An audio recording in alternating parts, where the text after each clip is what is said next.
Akkam jirtanii wayyaadha nageenya kiyyaa qilleensarraan barreessina rakkabuun jedha. Mee fadhi fakkaadha kalees as Facebook live irra dhufee jira. Har'as dhufee jira. Ganamaan dhufee garuu yaada tokko sammuu kiyya keessa kan jiru maaf isinitti nimne kan jedhuuf maaf yaadeetiin dhufee jedhe. Kaleellee qabxii guddaa 5 kabar godhe irratti dubbadhee jedhe adeemsa qabxoonni sunniin qabxii mataa isaatiitti qabxiin tokko daqiiqaa 10-15 fudhachuu danda'a garuu jarjaran daqiiqaa 5 akkasitti kara daqiiqaa 25 yoo dubbadhee deemee jedhe so I'm not so sure yaanni kiyya dhibbaan dhibbatti galee jedhee iyya deebi'ee yoo dhageeffadhee jedhuun hin gammanneetti anyway sa irra deebi'uuf otoo hin ta'in qabxii biraa cinaalee of keessaa qaba mee tokkumarra xiyyeeffadhee tokko lamarra xiyyeeffadhee yoo danda'ee jedhee isin dubbadhaa kan jedhuuf deebi'ee jechuudha.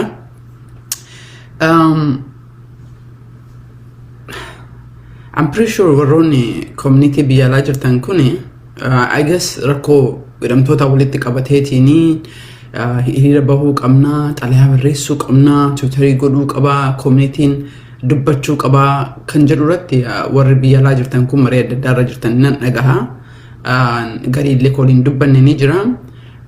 I'm pretty sure warri guyyaa isinitti mehen jedha sanaan guyyaa kan durseen immoo hin dhiisee jedha kasanii garuu taksii wayii argadhee namarraa I think sanbata torbaan hadhaa ta'ee 15 hadhaan torbaan hadhaan natti fakkaatee warri Itoophiyaanisti ofiin jedhu hiriira biyya 27 keessatti bahee argitan ummata gara kumoota dhibbootama hedduu laakkaa'amu bahee jedhee amma hiriira sana ammalleetti deemanii bahuu yaada qabanii jechuudha. Saniin alallee I think warra political amma fakkeenyaaf representative Kiran Baase intalootana toggaa sadii dura waliin biyya dhandhee nama haasaallee waliin qabnu taadha ammoo warra constituency jiraatiif jettee jijjiiramtee warri kun maafte jettee olaaltanii wanna maybe leetii beeke ta'an of folchaa advocacy fi wanta political pack jedhan tokkotu jira. Asin dura waggaa lama dura yaannee ture actually yaada kana community Colorado dubbadheen ture. Political Action Committee ka jedhantu jira ka warraan fakkeenyaaf warra jiwushii qabu yaada jettu ta'uun galiin yaadum xiqqoo tokko isinitti ma jedheetiin. Political Action Packing kun maal godha isinitti fakkaatee warra politikoolee kanniin mallaqaan bitee jedha. Non-profitiin advocacy nammoo kan goonu kanas ni galee ka ummataa fi warra siyaasaa walitti finnee akka ummanni kun rakkoo fi dubbatu yaada fi dubbatu kan goonu. It is 501c3c da kun ammoo 501 da natti fakkaate c4 da.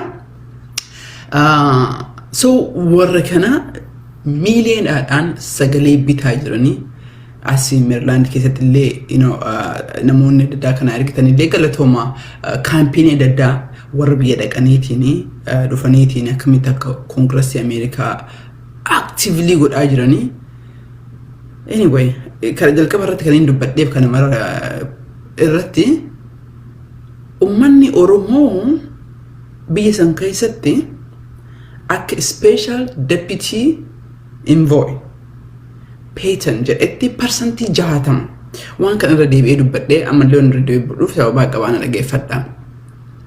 Percentage 60 jenne 60 jechuun nama 10 hoo fuutan Itoophiyaa keessaa minimum namni 6 Oromoodha jechuudha. Tigray yoo fuutan ammoo 10 keessaa tokko toon ta'in walakkaa tokkooti. Gadda hiriira yoo bahu manni kun akka percentage warra Itoophiyaanisti baanas ni galee akka nama percentage 30-40 gada feetitti miti.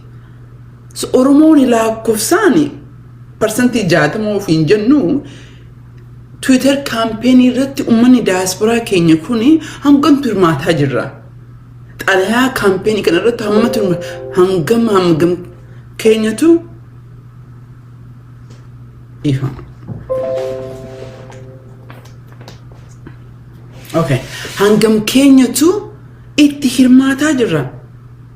Dhiiroo raajina ta'ee jedhan Itoophiyaan akka keettetti even CIN le kayete Oromoon percentage 35 hanga 40 jedha percentage 35 hanga 40 jedha Peten special ka jedhee akka tasaa harkaa baate beekeeti miti percentage 60 jedha laalame percentage 35 if 60 walakkaadha in fact walakkaa ooltu muramee jedha in fact sagaleen Oromoo Itoophiyaa keessatti intentional sirna kalee dhiyaani ummanni percentage 65 ummanni kennete minimum 65 irra 35 gad deebi'ee jedha sinta fakkaati jiru lafti Oromoo harka 70 ol Itoophiyaa keessatti gadi deebitee percentage 30 lafti Oromoo ummanni Oromoo 35 kahamee jedhe lafti Oromoo 30 mee dhiiroo laala واحد والكيس ما كي سياسة هاجرة بعدين كينا سجلي قرآن ينجرو غير كاني نمو أكمل تكتشين لا لفت كين أوتوم أدتين إن جنة غير مرة دين قرآن نجد ما هجت يورموت ولو أتجنة ديمو بربان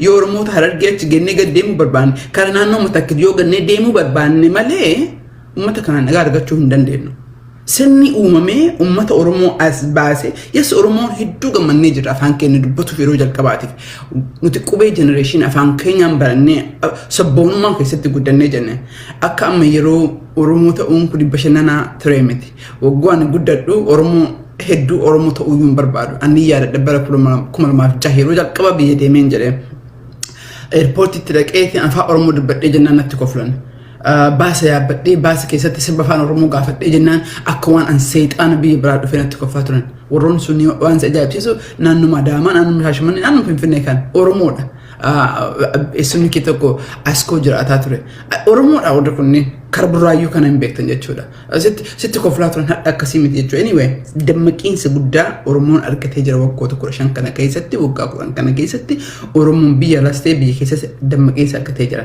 كابتي جت ديبي أوفي Oromoon bal'inni isaa walakkaan irraa muramee jira. Baay'inni isaa walakkaan dhofamee jira.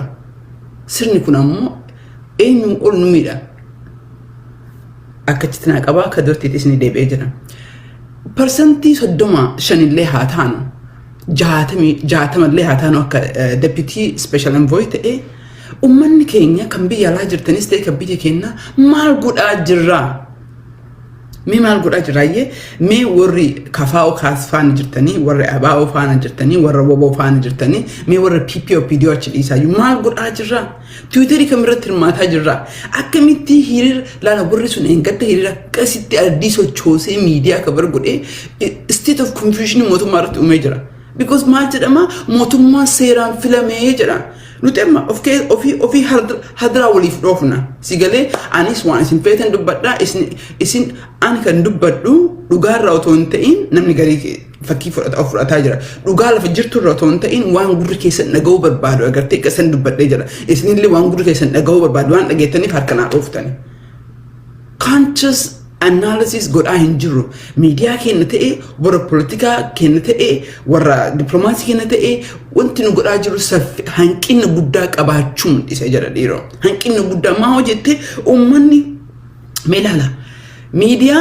كنا تين media ورا هبشالا جدامه هرك أفرشلي لا ميجرا أمني لا جرو كم إنقد هيرة بيسا إرتي هرك ولا كاول أمتا كينيا قبروتن كينيا مالي جولي كلي أينو أبان كينو رابده كلي أباو كيس وكاسو دمت إتو حدث بهيتيني أينو أكملت أورمون تجري وجد أبت جريتين دبته جرا إني كأمار وجين إرجع متمول لنا سرني أبا أكاكيو كيميده يس تجرين ويو إجارتو أورمون أكنتس جبوني تجارتي جت لاكوس أمتا جري كتة بيا لفتين كانف كودي أكتك أورمون أرجعتون كوني قالوا كيستي ونتك إيشو تكنو كنته لاكوس ولا كانوا كنته سنين جمن نجرا that is big achievement لسون أورمون تي achievement يرجع الكباتي في أورميان أنو أجري أفهم كيني دبنا نجنا سنيف أمني أورمون تجريت جمن نجنا even though سرنسون أكملين نميده وري هذا هنقول رجلو كيستو وري أوبيديو رجلت مي وري بي ديجراجت مي لا هيريرا بهاجر كان رتي ولا كان at least إسني أرجع قداني يوصلنا كنا في أرقمتني أفهم كيس تدبّت ما جرمو أنا قافت كو progress يجوني جرجل إيه دبّت جرا I believe it because بقوان قدّدو أفا أرمواتي دبّت ست كفلان حتى سربج أجعله سربي سالمان وأنا إنسان لهم بيكني Abbaan gadattu baheeti lola kanaaf akka safuu dubbataa jira. At least recognize godhanii jiran. Achievement guddaa goonee jira. Hangam addunyaa Oromoo barsiisna jenni Oromoo malee Itoophiyaan hin jirtu. Hin jiraachuu hin dandeettu qaamni Itoophiyaa harki 60 ol Oromoodha. Harki 60 anin deemaa jedha. Waan hin fakkaanne. Itoophiyaan tun ijaaramiinsi ka ijaaramte. Oromoo diiguu irratti ijaaramte. Kan Oromoo diige ammoo ka Itoophiyaa kana ijaare ummata Oromooti. Wal keessa makee jedha. Maafis ni jedha asirratti fakkaate. Ijaaramiinsi Itoophiyaa kana keessatti Oromoon harka qabdi. Nama biraati miti. In fact akkuma beektan ummanni Amaara jedhamu hin jiru. Lafa Amaara jedhamtu jira. Lafa san keessa Walloo jirti. Lafa san keessa Qimaanti jirti. Agoo jirti. Argobbaan jirti. Sabaaf sablammiitu jira. Ummata kanatti of fudhateetiin ana Amaara jedhee deema. Maaliif isin fakkaate naannoon sun ka uumamteef naannoon Amaara ka uumamte distraction Oromootiif uumamte akka Oromoon hin jabaanne humna guddaa godhatee naannoo san keessatti dhageettee kan gooneef warri darbee warri Tigree uumee jedhe. Sabaaf sablammii walitti qabee Oromoo achi kutee ummata kana seexana godhee hadda ummata warra inni uumetu deebi'eeti warra nyaatee jedhe. Opiidiyoo jarri guddisettu jenosaayidii Tigree irratti godhee jedhe. Oromoodhaa miti. Abaawoodhaa miti. Akka ani of course maatii abaawoo keessaan dhufee abaawoon dhaaba waggaa 50 progressiin isaa maal godhe uummanni isa keessaa bee akkamitti kaansarii uummata Oromoo irratti ta'e qabsoo Oromoo kana keessatti maqaa abaawootiin biizinasa akka ittiin dalagaa ture tokko bosona keessatti du'ee reeffi isaa raaffatamee ka jiru kan maqaa abaawootiin isa toon ta'e maatiin isaa badee jedhee meeqa akkasumas immoo maqaa abaawootiin kunoo adda addaan itti bu'aa argatanii jiran. Jijjiiramni tokko yoo dhufee jedhee dhaabni kunillee hunduu itti gaafatamuu qaba. Qabsoo Oromoo du'iinsa uummata Oromoo kana keessatti. Because kalee wannan dubbadhee yaadattan taate NGO'n biyya jirtu keessa harki 90 kara biyya xiqqoo uummata persentii 20 kana 20 gahan persentii I don't know Tigreen 6% sabaaf sablammii Amaaraa walitti qabdee Affaar persentii 4 akkana persentii 16 walitti kuwan sabaaf sablammiidha harki 90 karas deemee jedha. Uummanni baay'inni harki guddaan 70 gara keenya jira garuu dhaabni wayii hojjettoota 964 qabaasni jedhe. 900 karas jira 64 gara naannoo biraa jira jechuu dandeettanii jettan. Systematically ijaarame achi qofaa miti. As biyya alaa kan keessatti ilaaltanii VOA ilaala, BBC ilaala, miidiyoota kanneen keessa kan jiran akka jiruun naaftanyyoonni harki guddaan warra Oromoodha. Akkuma Abiyyi an Oromoodha jedhaatiin Oromoo daaksaa jira. Miidhaa baanii jiru. Kunneen marti gaafatamuu qaba. Yeroo hundeen hin dhufan jedhee justice akka dhufu taate roadmap dhumarratti itti deebi'ee naasee jira. Roadmap dubbachuuf deemnu kanarratti transitional justice in dhufuu qaba. Uummanni namni keenya beekta du'ee gabbaree yaadatamu. Namni Finfinnee irratti yoo du'ee jedhe uummanni ru'ii naannoo san jirtu ru'iin akka namatti ilaalamee jira. Uummanni kuuwwan achi ka jiru duuti isaa hin dhagahamtu. Kun systematically Itoophiyaan biyyoota ollaa kalee isin dubbadhe biyyoota ollaa qofa toonte as biyya West keessa dabarteetiin akkamitti Oromoon exclude system san keessa ta'e ka godhellee Oromoodha. Ergamtuu qabataniitiin deemanii jechuudha. Ergamtuu ka ilmaan goobanaa abbaa ilma goobanaa ture. Goobanni Minilik wajjin ka Oromoo cabse. Ilmaan goobanaa sirna Haayile Sillaaseetiif sirna kalee irra turan. Hadda immoo akaakayyoonni ilmaan goobanaattu aangoo kanarra jedhamu. Isinillee hedduun gariin keessan ammoo kolbeennu ka hedduu natti dheekkamaa jirtanii disappoint gootanii maanii fi shanii TPLF wajjin dhaabbataa jirtu hojii deemtanii kanatti dubbatantu jira. Mee of laalaa jedha yeroo kana keessatti. Yeroo kana keessatti warroonni sirna kana deeggaraa jirtan. Sirni hiriiratti bahaa jiru san keessatti Oromummaa argitanii jirtanii. Alaabaa Oromoo agartanii jirtanii. Yes sirba Oromoo tokko si dubbachuuf. Atiin Amaaroo jirafuu hin saalfatini Oromoo yookiin shanii Tigree wajjin Tigree of dandamuuf deemaa jirtu uummata persentii 6 lakka lessan nama tokko kudhan keessa walakkaa jechuudha. Akkamitti saalfadhee jedha jechuu barbaadeetiin. Anyway, so Twitter irratti hangam keenyatu hirmaataa jira.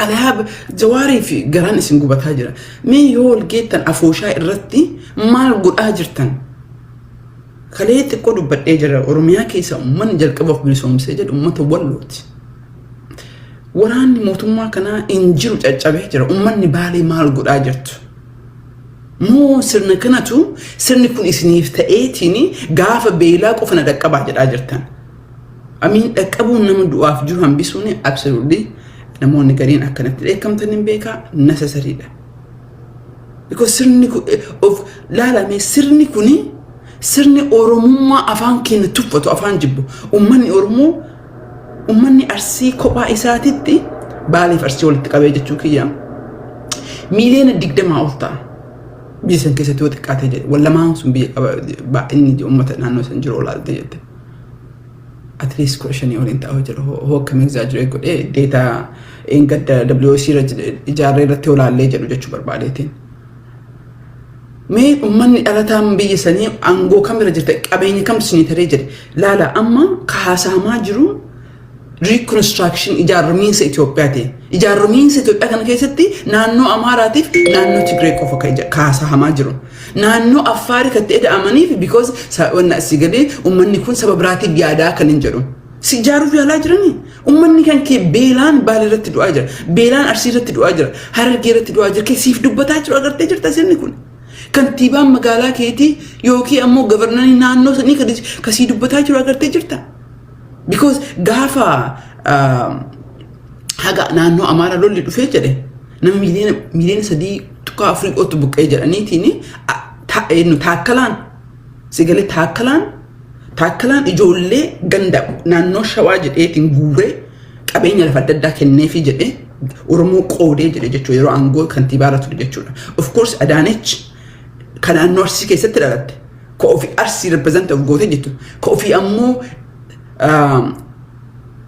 the enemy of ummata Arsii kan taate ummata Arsii qofa ta'e ummata Oromoodhaaf kan taate achirra ka jirtu abbaa manaa isii Amaara isiin ammoo achi jirtuu fi maqaa Arsii godhatteetis akka miidhamiinsa Arsii irratti kan goote jette warroota akkanaa kan warroota akka Taakkala warroota akka Adaanech kanneen dhiifama maqaa yaameen jedha maaf maqaa yaameen jedha because ummanni kun galaafii hin jiru kalee waan gaarii godhan itti fakkaata yes hanga ta'ellee ta'u ganda ofiitiif Taakkalaa waa godhee jira garuu ganda ofiitiif waa godhuun sun Oromoo walitti diree jira Oromoon Harargee yonnaa hiriira Finfinneef jedhaa jiru Finfinneerraa lafa fudhateetti miti in fact ijoolleen Tuulamaa ka Finfinneerraa buqqifaman Arsiidhaaf Harargee keessa jiran Arsiidhaaf Harargee keessatti jireenya jiran ummata Oromooti kunneen garuu Taakkalaan yennaa akkasitti lafa qoodee jedhu yennaa akkasitti business warra garee Taakkalaaftii fi garee eenyu jalaa badee jedha Adaanech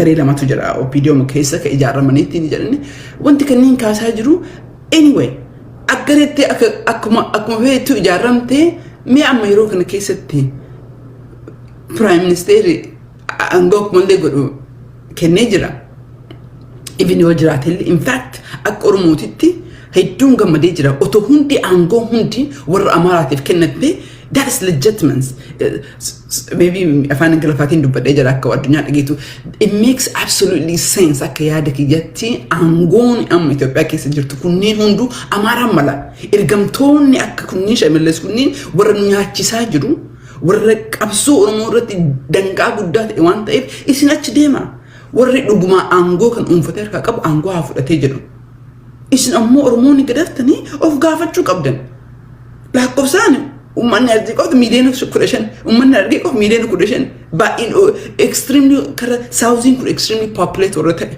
garuu addunyaan quba isin qabdu miidiyaan quba isin qabdu du'a keessan jiraachuu keessan namni beeku tokko hin jiru lafa keessan hatuu fi qabeenya keessa hatuu hin dhufan isin ammoo qabsoo kan harka marattaniitiin ilmaan ganda tokko warri woboo jennuuni ka amma uummata Oromootti du'aa jiru kun ati harka maratteetiin si haa bilisoomsuu barbaadda or ammoo teetteetiin gaafa bilisummaan dhufte aangoo qoodamuuf dhufte jetta akkasitti hin dalagu waa hedduu as keessatti hin kaasee jedhe baay'inni keenya hagana aktiivii irratti hangam hirmaataa jirra community keenya bira hangam naqaa jirra miidiyaan keenya hagam tulaalamaa jira milaala كسبب براك أشرك إلى لاجرو أكمتي وان تقول because كدينا كان أفرت في ديجر نورمونا أفرت ترسيسي جر إنه حتى الليك أفرت أفرت إيرسو دم إنه ميديا مارو إجا فتني جتني مال سيجلي أشكيس كجران ورمكا كانت تجرا ورمكا أمة أديش بيتن بيجي كانت نمني أبان يوكي هات أديت هاتي ولا كان براتش يوتا إيه جولين سكر minority ديمتين بيكتني متى 1% drop يو كبعته جتة it is considered black غراتش دم ديني غراتش اللي دي دم اللي شنتم اللي سكيس جرات غراتش لا كم تجرت أمني أورمو رات اللي هر جودان سيجالي درابي سني برايو جرات جت سني برات تفلا كهجرة سني جراسي سلا كهجرة because أمة أورمو تأوني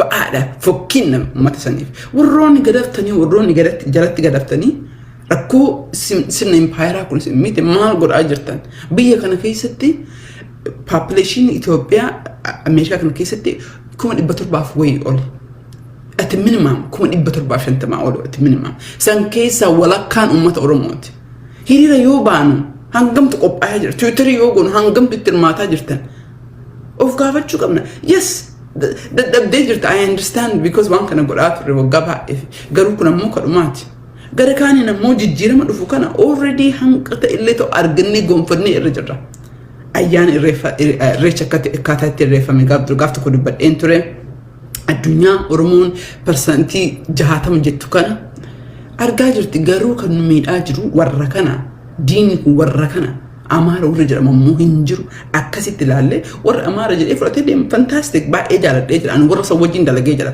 warra ani hin dalagne warra ji warra nafxinyaa ka afaan ani Itoophiyaa jedhu sanniin diinni hamaa warra sanniin qofa maqaa biraa qabaa fi sigalee warroota akka maqoota lee oromoota amma maqaa oromoota afaan oromoo dubbattee oromoo miitu maqaa biraa qabaa fi garuu maqaa sana asirratti dubbachuun barbaanne kaleelli ka dubbadhe dhaabbilee amma duratti xiqqoo ka dubbadhe VOA laaltanii dhaabbilee adda addaa laaltanii UN keessa laaltanii oromoo baay'inaan persantii 60 fakkeenyaaf Tigree kalee ka dubbadhe jedhe persantii 6 achi keessa ka jiran persantii 30 NGO UN keessa ka jiran nafxanyoonni ammoo persantii 50 oltu achi keessa jira waan isin ajaa'ibsiisu oromoon balbala eedduudha suniyyuu carraa yoo argatee jedhe balbala eeddu malee wanti xiqqoo fakkaa kaasanii jiran so ummanni oppiidiyoo yeroo kana qarqaartan sirna kana akka turuuf ijoolleen teenna ka duutu garaa akkasi nyaattu maal arganneetiin because naannoo amaaratti raadikaal amaarummaa kiyya jaaladha jedhanii ka hidhanii ajjeesan hin jiru naannoo somaalitti hin jiru naannoo sidaamatti hin jiru naannoo Tigree of course hin jiru naannoo oromoo qofa keessatti oromoo shanee jedhaniitiin adeemsanii jiran naannoo oromoo keessatti qofa keessatti warri poolitikaa namni 50 manidhaa keessa jira oromoo qofa ta'uu isaatiif jawaadha manidhaa keessa jira so oppiidiyoo PP calculation kamiini ummata oromoof dhaabbachaa jirtanii jettan sirna kana bira kan dhaabbatanii in what calculation I mean mi'uuf gaafadhaa jedha warroonni natti eekamtaniitiini akkamitti shaneen mushaatama kalee jettee Tigree wajjin ka dhaabnee fi otololli kun hin bu'in ka dhaabne marii ka dinnee fi OLF malee jedhanii jette isii ka jechuu barbaadde ka jette illee actually ka jechuu barbaadde toon ta'in hariiroon OLF fi hariiroon TPLF long time dha warri kun waliin jira amma publicii bahanii dhufanii jette qabsoo kalee irratti warri kun waliin jira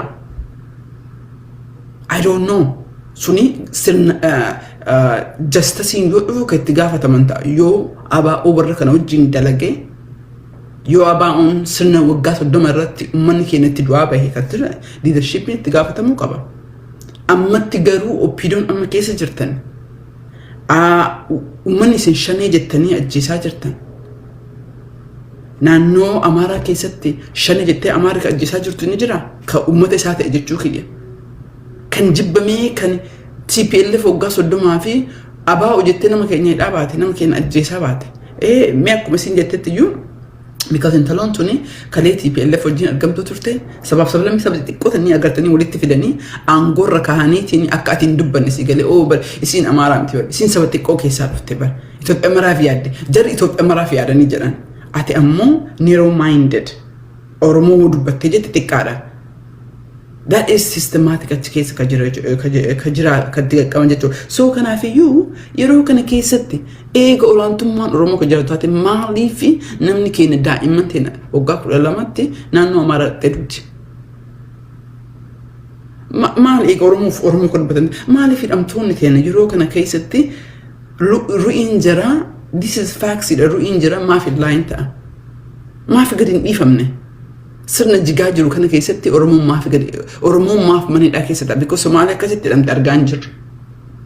Martinuu karoorrisuu fi isin bituuf akka ilaalcha kiyyatti Oromoonni sirna wadda Tigree wajjis ta'e Amaara wajji dalagu kuni ofiif dhaabbachuu waan hin dandeenyeef Amaara jala deemtanii jettan. Maaliif ani akka nam tokkootti Oromoon baay'inni isaa isinitti mee jira akka ilaalcha kiyyatti uummata cituu danda'u miti. Kana jechuun ammoo Itoophiyaan akka jirtu kan itti fufuu qabdi? Absolutely not, because Itoophiyaan ka uumamteef ka turteef Oromoo distraction irratti jijjiiramni akka transitionally roadmap irratti baasne irratti hopefully yeroo gabaabaa keessatti ni argattu. Baasne irratti sirni jiru saffisaan hanga diplomaasii UN office qabatee kunniin tokko laalameetiin haqamuu qaba. Because warroonni sirna kana keessa turan waggaa 30 Tigreen aangoorra turte. Sirni kalee diriiree sirna Haayile Sillaasee jalatti diriiree sun hadha deebi'ee nyaataa jira. Naannoon Amaaraa akka jarri Oromoo ittiin miidhuuf ijaarte hadha jalaaf kana godhee jira. Kanaafiyyuu jijjiirama dhufu keessatti hatattamaan Oromoon gaaffiin isaa deebi'uu qaba. Gaaffiin isaa akka achirratti deebi'u gaaffii sanoo anatti si beekaa miti. Ummataaf dhiyaatee jira. As teennee ammoo roorrisuu waan hin goone oli kijibuu miti. Amma PDO'n injifannee Tigree Abiyyi maal jedha akka daaraa goonee jedhe hadha daaraa santu ka'ee jedhe kijibni wata akka bishaan hin kaasuu jechuudha. Uummanni Oromoo ammoo kan uummata keenyaaf garaa isin gubate hin beektan. Gariin ammoo numa diikuuf numa keessa taa'ee dalagaan isaa numa shakkisiisu wal shakkisiisu ofii isaatii waan dalagu nama waa dalagu ammoo afoo dhaabbatuuf dhufee jira. Kanaafiyyuu isin of laaluu qabdanii jechuu barbaadeetiin. Kanumarratti kan inni jedhee isin dhaabee jiru. Riippoortii Yemen tokko baasnee jirra. Namni baay'een ka sheer godhata argaa waan jirree fi adoonnu kan poosti godhee hin beeku garuu ollaa irratti poosti ta'ee jira. Kara peejii 8 natti fakkaate siriidha. Isa siriis tokkoffaa lamaffaa hedduutu bahaa jechuudha. Kan namoota adda addaa keezii godhaa jirru. Warroonni kalee daawwattanii naqunnamtanillee waa'ee kanarratti waan fidnee harkaa qabnu tokko hin jiru. Dogongoriin misleading informations ni kennuun barbaadu. Garuu information suni waa'ee keessan akka dhageetti argatuuf dhaabbilee adda addaa including akkuma dura kalee jedhee UN dhaabbilee adda addaa UN OCHA, Red Cross, Amnesty International, Human Rights Watch kanaan kaachira dalagorate iddoo ji'oottan 7 irratti gaafataa turre. Special case focus goone Yemanii fi Wallurratti ji'oottan 7 dabre Maarchi irraa jalqabeetiin dalagaa turre jechuu barbaadetti. Kanaafiyyuu tokko torbaan kana otoo hin ta'in torbaan itti aanu keessatti reportii interview nama godhee data ka funaanee akkamitti baqataan uummanni Oromoo Yemen keessatti akka garbatti ilaalamaa. In fact even warrummaan UN keessa dalagaa bahee ture Oromoon akkamitti akka human trafficking garbaa fi meeshatti akkamitti akka ilaalamaa jiru. Laala otoo Oromoon biyya qabaatee jedhee silaa akka garbatti ilaalamu. Otoo Oromoon mootummaa qabaatee jedhee mootummaa kana keessa ammoo warroon hadda mootummaa kana keessa jirtan sirsa kanaaf ergamtanii kalee abaa'oo keessa qatoottan hadda ammoo as keessa teettanii karaa labdanii uummanni Oromoo Saawudii keessatti akkasitti rakkatu Yemen keessatti bineensaa gaditti ilaalamee hin jedhu. So kanaafiyyuu wanni isin jechuu barbaade kan Yemen irratti riippoortii san dubbisa riippoortii san itti fayyadamaa jira. Wannummaan dhaaba akka dhaabatti isin godhaa jiru guddaan tokkoyyuu wanna akkanaa kana because kophaa keessan godhuun extremely difficult dha. Akka dhaabatti godhaa jirra jechuu barbaadeetiin. I think may wanna bira kaafee kanneen qabxii keessa ilaalaa jira.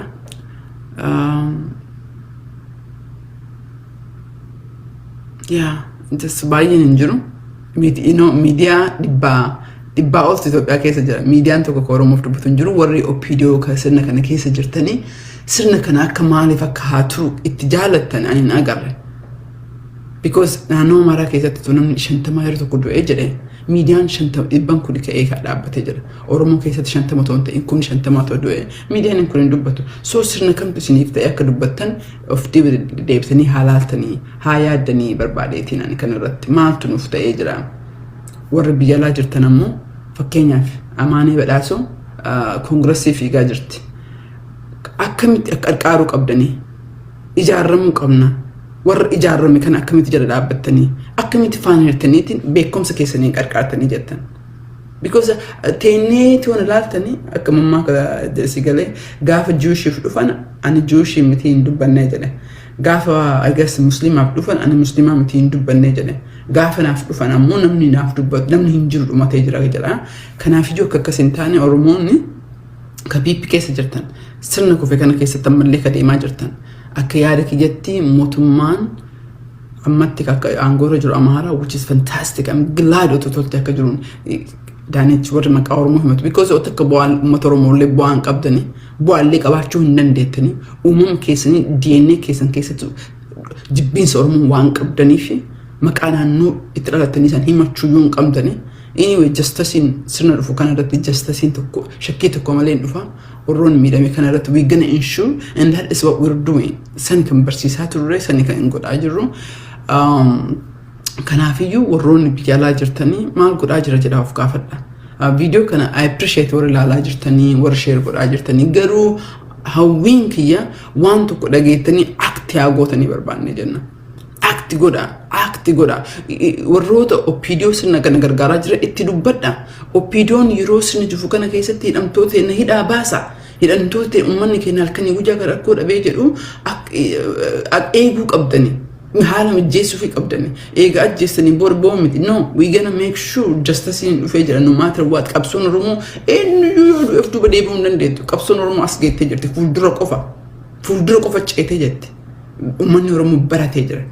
Uummanni sabaaf sablammii keessa jirullee baay'ina uummata Oromoo haqa isaa dhabe argee jira. Kanaaf nutti ergata. Kanaaf Somaaliin nutti ergatti. Kanaaf Sidaamni hadheen jaalattee nutti ergatti. Kanaaf Tigreen beekteetiin yeroon keessanii jedhaa jirti. Ofii faangootti dhufna jedhaan jirtu hin dandeettullee. Takalee sun darbee jiru. Karakkoo nuti ta'een afuu dhaabbataa jiru isini dhalattoonni ganda keenyatti dhalattanii jibbiinsa ganda keenyaa jibbiinsa Oromummaa ka qabdan isini ka Oromoo irratti ta'ee jira. So warroota akkanaa akka itti dhiyaattanii akka yaada kiyyaa yeroon darbee jira. Warra woboo wajjin dubbadhaa. Warra woboo wajjin yeroon keessan darbee jira. They are the future. You are the past. Namoonni gariin ammoo gandummaa si galee ifi bobboo keessa illee yoo jiraate si galee gandummaadhaan ana malee situ dubbataa yoo ka jiraatu taate sun yaada dadhabaadha. In dubbannee jenna. Koffanni si ofaafannisee jedhu takka nu godhuu hin danda'u. As dhiisi biyyatti yoo galu takka nu godhuu hin danda'u. Ru'iin ammoo lamaan biti takkitteedha. Nuti Oromoon kan qabsaa'aa jirruu fi sirna dikteetaraa kan naafxanyaa dhalattuu naafxanyaa irraa buusneetiin sirna dikteetaraa Oromoo irraa baasuuf miti. Qabsoo kanallee ammoo itti deebi'uuf miti. Qabsoo kana itti dadhabnee jirra jenereeshiniin dhufu ijoolleen teenya talafaa dhufaa jirtu taadha umrii dargaggummaa keessatti 15 keessa jirtu sunniin akka yaadni jiraa baay'ee qabsoo kana dhiisuu barbaanneeti. Kanaafuu ana malee beekaan hin jiru ana jala duuba hiriira sun ilaalcha dogongoraati. Baay'ee dubbannee jira. Oromoon amma yeroo kana irratti waliin dalaguu qaba. Waliin dalaguu ammoo fedhii qabna, hawwii qabna, waliin haa dalagu. Uummata Oromoo ammoo injoorsina miidiyaan Oromoo ammoo dhugaa jijjiirtu gaggaafachuu qabda. Maaliif ebaluuf ebal waliin hin dalagne ebaluuf walitti waamee dadhabne jedha uummatatti hima. Dhoksuu dhiisa. Walirra kakkabuu dhiisa. Miidiyaan ammoo miidiyaan gariin si galee paartiin Oromoo lamaan gahaa. Kanaafiyyuu sinfinnu isa finna akka jedhu dalagaa keetii miti. Bakka uummanni Oromoo hiriirratti bahutti bakka uummanni Oromoo dalagaa jiru keessatti itti dubba dalagaan kan kee pilaatfoormiidha. Achi ol of dabarsanii of dhaaluun dogongora. Akka advokasiitti wanti godhaa jirru uummata Oromoo sagalee Oromoo uummata Oromoo eenyutu dalagaa jira dubbataa jirra. Jijjiirama dhufu kana irratti eenyu sagalee argatu dubbataa jirra. Uummata Oromoo bakka argatan kana jechuun ammoo uummata Oromoo bakka bu'eetti ana qofa dubbatachuu miti akkasii miti. Warroonni akkasii yaaddan hin ta'u. Warroonni ana malee jettan hin ta'u. Warroonni asii akka hin dalagne akka nama hin dalagnellee ofofoo nama afoo dhaabbattanii jaalaa jirtan kunillee of otoo gabaabsinee bareeda ofoo xiqqeessinee bareeda hiriirri qophaa'utti jira akkan dhagahetti kanaaf immoo hundi keessanuu itti hirmaachuu qabdanii hiriirsa irratti waa hedduu godhuu dandeenya. Achi teennee telefoona bilbiluu dandeenya. Achi teennee Twitter kaampeenii gochuu dandeenya. Achi teennee xalayaa erguu dandeenya. Waa hedduutu godhamuu danda'ama. Marti nu koololaa jiru si bituuf si galee sagaagaltuudha. Opinion si galee hadha abbaan manaa isii kana boroo abbaan manaa isii ofii seetii dhaabbachuu hin dandeettu. Kanaafiyyuu uummata ofiin dhaabbatu farra akka farratti ilaalte jetti. Kanaaf otoo opinion Oromoof ka yaaddu taate hadha keenya keessatti baqataan Sudaan deeme akka namatti tajaajilamee jedha. Oromoon ammoo Oromoo otoo uummanni Booranaa keenya keessa jiru uummanni Oromoo akka gadaantumatti ilaalama. Maaliif? Because sirni itti ijaarame kun sirni Itoophiyaan itti ijaaramte kun Oromoo balleessuudhaan Oromoo farra qorachuudhaan ijaarteetti. Sirna kana keessatti ammoo nutu harka qaba. Oromoo harka 60 lafti sillee harka 60 ole. That's at minimum isin jedha. I don't know ganamaan ka'ee hadha kana sitti dubbadhee jedhee waa tokko bu'aa isin buusee ilaalcha understanding haa qabaannu xiinxala haalaallu cadhisneetuma akkuma agrisaa jedhan sana wal faan deemuu qofa otoo hin ta'in gadi deebineetiin okay eenyutu maal godhaa jira maaliif lollaa jirra maaliif duunaa jirra gaafiin kenna maaliidha roadmap amma WSG baasni kana baay'inni keessan gariin argattanii jirtanii gariin arganne yeroo gabaabaa keessatti har'astee borsaatee ni argattan dubbittanii xiqqeequu qabdan dookimentii kan haa ta'uu ka barbaannu dookimentii uummata Oromoo hunda haa ta'uu barbaanne jenna because dhaabbileen martinuu agartee jirti bareeda jettee jirtillee waan feete keessaan dubbattee suni dhimma kennaa miti bareeda jettee dubbattee jirti eenyu bareeda illee wanti dubbanne nuti tokko gabbaruufi miti siigalee akka waaqatti warra gabbaraa jedhu hin jira hin beekna sin beekna malee ka jettan hin beekna siigalee akkasii fi miti kadeen ummata Oromoof waan ta'a jennee dalagni itti amannee itti gadhiisna dogongora qaba kanaafi komantii keessan fudhanna kanaafi ji'a lamaan dabre almost ji'a tokkoof walakkaa komantii fudhataa turre bareechisaa turre because samiirraa gadi hin buune Quraanis Baayibiliinis taate bareechifamanii as gahaniitiin hadha Constitution America waggaa 200 duuba bareeda ta'e irra dalagee jira. So that's what we want to create ummata Oromootiif jechuudha. Uummanni Oromoo qabsoo kana keessatti bara marayyuu qabsoon Oromoo akka qabsoo biiznesaati. Garii ittiin beekamee jedha garii namuu ru'ii isaa itti dhabeetiin jiruu dhabeetiin homelessii ta'e. In fact homelessii illee ta'ee beektan jiraatu. Bineensa agariitti jiraatee jira uummanni Oromoo. Bineensa agariitti Yaman keessatti slave akkasitti ilaalamee jira. Uummanni hangas baa'atee jiru. Uummanni ofii Oromoodhaan gorra hin jedhu ka akka Adaanach ka akka Abiyyi kunniini warri gandaa ka akka Taakalaa kunniin ammoo otoo akkan uummanni kun aangoora nuti jira jedhu mootummaa addunyaatti waan isin ajaa'ibsiisu akka addunyaan akkamiin nu dubbatti nuti Oromoodha warri kun warra raadikaala jedhee dubbatu kana keessa waan jirruufi kana keessaa bahuuf xaaraa jirra. Warroonni dhaabbilee adda addaa keessa jirtan namni martinuu Oromoon qeequu qaba Oromoon dubbatuu qaba dhaabni keenya yeroo kana keessatti sagalee ol ka'ee dubbatuu qaba maali